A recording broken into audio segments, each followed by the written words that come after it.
This podcast serves Middle Tennessee every weekday morning, and it's made possible by member support. Learn how you can make a difference at WPLN.org/support. This is the Nashvillager Podcast.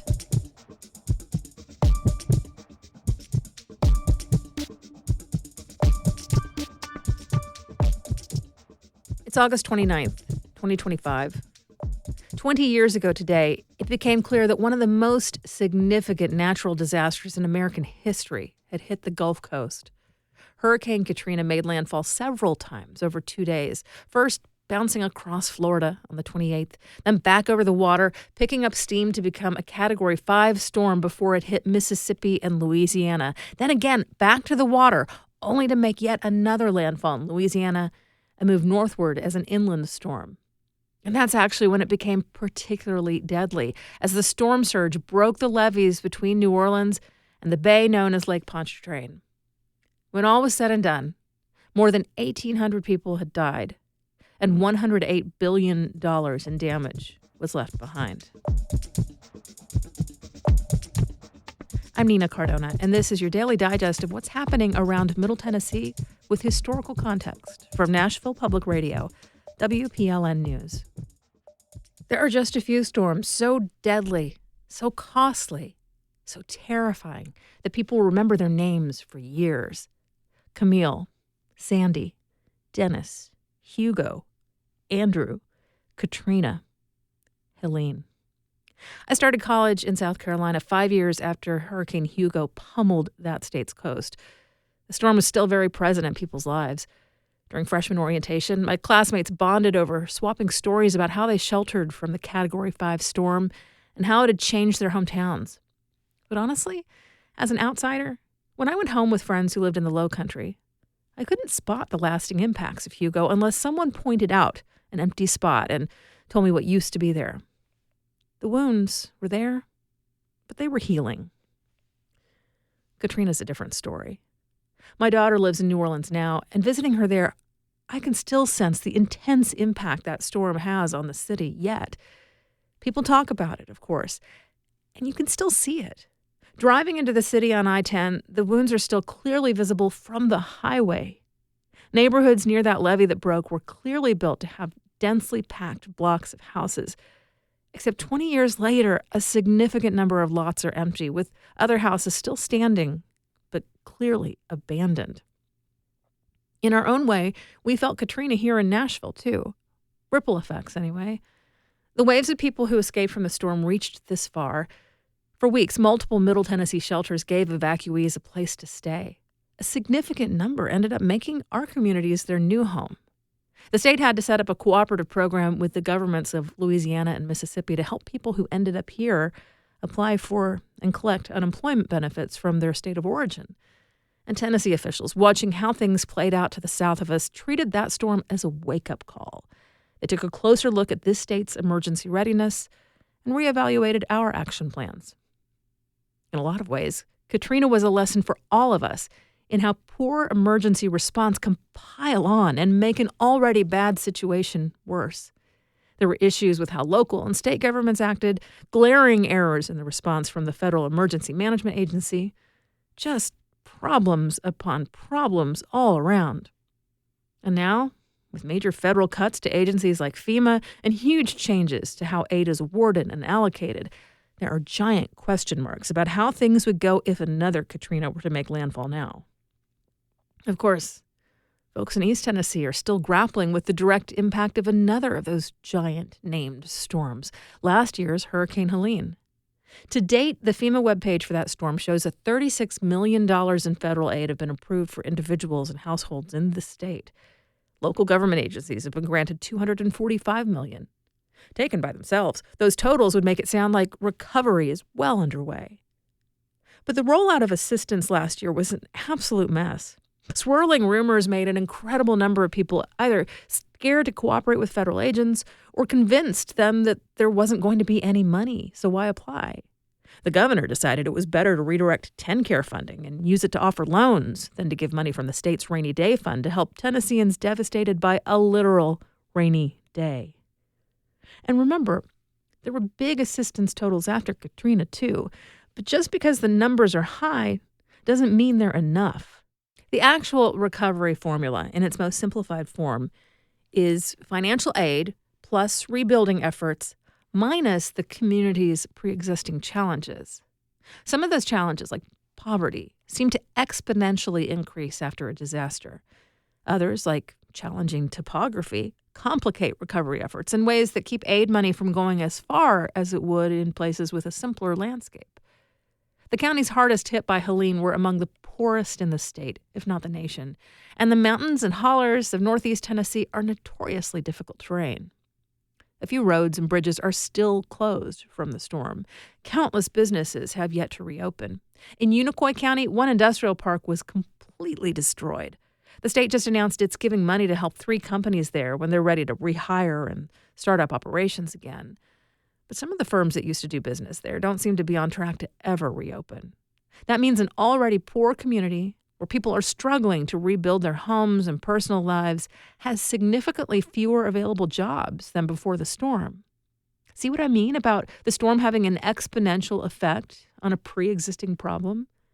And that sets off even more ripple effects. The more people there are without an income, the more a community has to rely on non-FEMA assistance programs for things like buying groceries, paying the rent, or health care.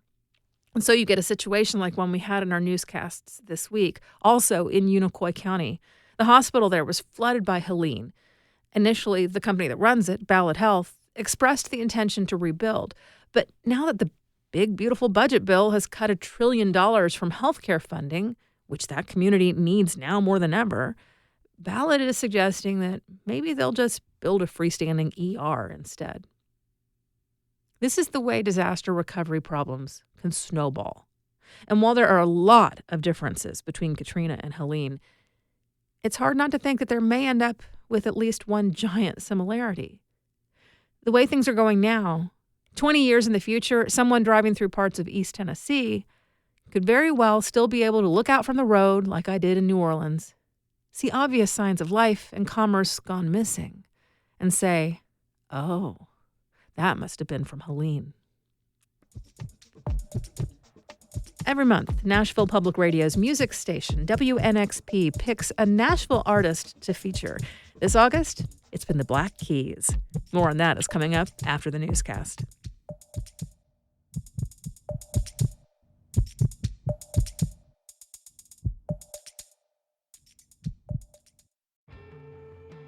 Thematic Static on WNXP is the mixtape we make together, a themed set loosely organized by you, the listener, handpicking songs according to a theme. Airing first Thursdays at 9 a.m. and again Saturdays at 9 a.m., Thematic Static plucks your requests from the socials at WNXP Nashville and by voice memo at 615-320-9100. Thematic Static, the mixtape we make together, supported by United Record Pressing, only on WNXP. Here's the latest from WPLN News. A Murfreesboro woman is facing federal charges that she threatened to kill U.S. Senator Marsha Blackburn. 22-year-old Penelope Convertino was arrested yesterday over a violent voicemail left in May at the Nashville office of Blackburn. The Republican is now running for Tennessee governor. If convicted, Convertino faces up to 10 years in prison. Middle Tennessee's acting U.S. attorney said in a statement that threatening public officials with deadly violence cannot and will not be tolerated. A poll shows a close race among the top 4 Republicans vying for the open U.S. House seat in Tennessee's 7th congressional district. That district includes parts of Nashville and Williamson County, as well as Clarksville and several West Tennessee counties. The seat is up for grabs following the resignation this summer of Republican Mark Green, with a primary set for October 7th. The poll from Americans for Prosperity Tennessee found of 500 voters planning to vote in the primary, about 3 out of 5 remain undecided. 3 GOP state representatives led among voters who have decided, trailed by a former state commissioner, all within the poll's margin of error. Rutherford County officials have broken ground on a new forensic lab in Smyrna. Once complete, the center will add capacity for counties throughout Middle Tennessee in need of services such as autopsies. Currently, most communities rely on facilities in Nashville. The Daily News Journal reports Rutherford County ended up funding the $15 million lab entirely in-house after an unsuccessful attempt to secure money from the state. The town of Smyrna waived development fees to help support the project. Once complete, the lab will have the capacity to perform up to 1,000 autopsies each year. One stress point in Nashville's housing market is the lack of middle housing. That refers to medium-density housing like duplexes, triplexes, or townhomes, which tend to be more affordable than standard single-family homes. That's one takeaway from Murat Arik, the director of MTSU's Business and Economic Research Center. As part of a joint reporting project about the housing market by WPLN and the Nashville Banner, Arik says one systemic challenge is that the Metro Council struggles to work on housing at the county-wide level. They just want to address issues as they come. It's like piecemeal approach, or, it's going neighborhood by neighborhood. It's not like, they are really comprehensively trying to address this issue. Arik urges citywide zoning changes because in many neighborhoods, current zoning codes don't allow middle housing. He also says Nashville's housing market isn't likely to cool anytime soon as people continue to move to the area. The Metro Council has taken some steps recently. A major upzoning was approved earlier this month for the Nations neighborhood, and city planners introduced legislation this week that would increase density citywide. You can learn more about the tension over housing density and zoning rules online at WPLN.org or NashvilleBanner.com. Caregiving is one life experience almost all of us will have in some way. In fact, there's sort of a generational expectation of tending to an aging parent or relative. But other forms of caregiving often don't get as much attention. Those stories were the focus of a recent episode of WPLN's This Is Nashville. The guests included parents caring for children with special needs or medical complications, and grandparents raising grandchildren. The show also discussed a rarely recognized population of caregivers. There are upwards of 5 million kids under the age of 18 who are actively caregiving, be it for a younger sibling, a grandparent, a parent. And guess what? They're all in school. And guess what? Most schools do not have caregiving policies. They do not know who these kids are. And so this is a kid who is likely to show up late. This is a kid who might have to cut out early. This is a kid who may not be able to finish all their homework assignments on time. And so right now, these kids are getting punished, and they should be being supported. That was Chris Durrance, the senior producer of a new documentary, Caregiving, from PBS and Bradley Cooper. You can listen to the full episode on the This Is Nashville podcast feed or on our website. In a world of rising prices, a Nashville music school still offers lessons for just 50 cents. At W.O. Smith Music School, the goal is to remove the financial barrier to music education. They've kept the cost the same since 1984 for families with a limited income. The 50-cent lessons would be untenable for the school if it weren't for teachers who volunteer their time and donations. Over 300 students are taking classes right now, and notable alums include WNXP favorite musician Chuck Indigo and current Nashville Mayor Freddie O'Connell. Vanderbilt volleyball is back for the first time in 45 years. Today, the Commodores will take on the Belmont Bruins outside on Wyatt Lawn in the middle of Vanderbilt's campus. Why outside? Simply because head coach Anders Nelson wanted to do something memorable for their first game. The game will be free to attend, and afterwards there will be a musical performance from Vandy alum, country star Julia Cole. It will kick off what might be an attention-grabbing year for the program. With the rising popularity of women's sports, ESPN and the Nashville Sports Council announced a one-day volleyball event that will take place this Sunday at Bridgestone Arena. You'll find more news anytime at WPLN.org.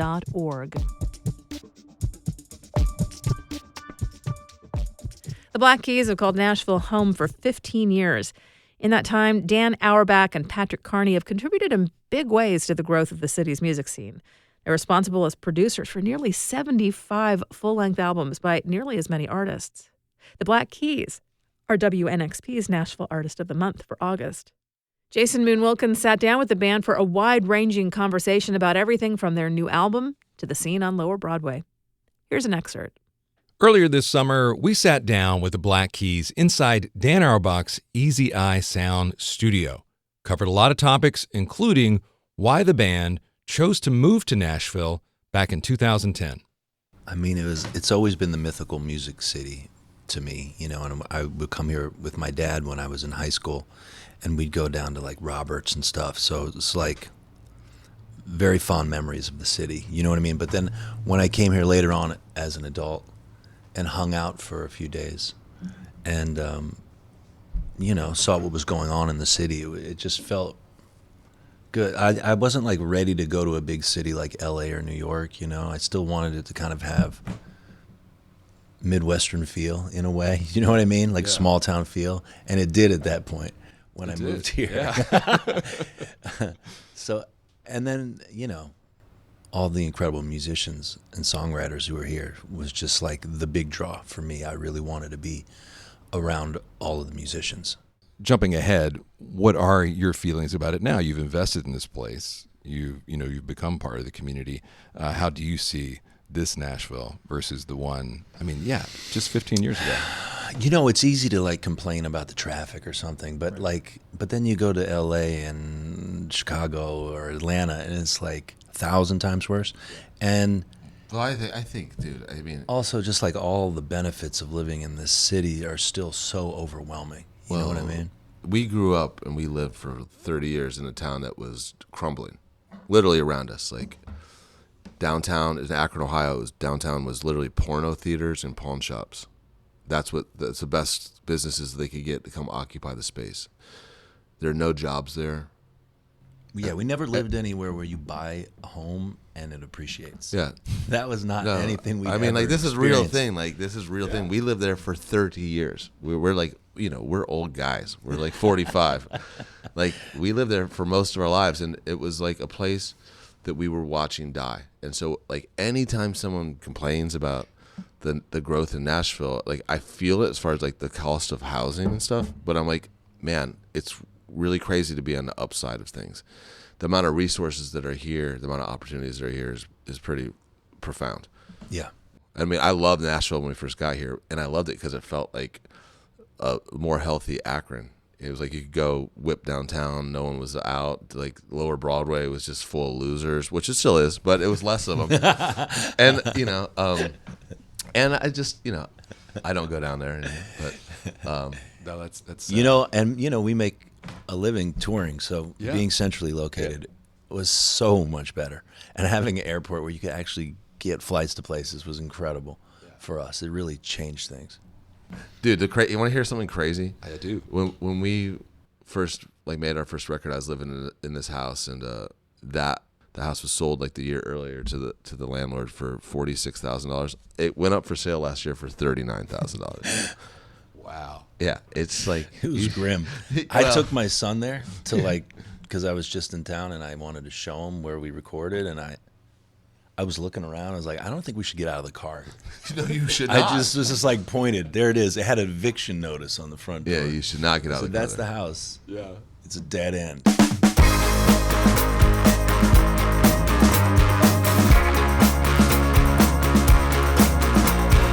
Fall out of bed, splash my face, try to keep my mind in the right place. For the full conversation with the Black Keys, go to WNXP.org or look for WNXP wherever you get your podcasts. And thanks for listening to the Nashvillager podcast. We do this roundup of Nashville news every weekday, so subscribe in your favorite podcasting app to make sure you never miss an episode. And if you like this, you'll probably enjoy the Nashvillager newsletter, too. You'll get perspective from more of my colleagues at Nashville Public Radio and links to the stories we're following. Sign up for those daily emails at WPLN.org/Nashvillager. Thanks so much for listening. Let's make this day a good one, and we'll catch back up next week.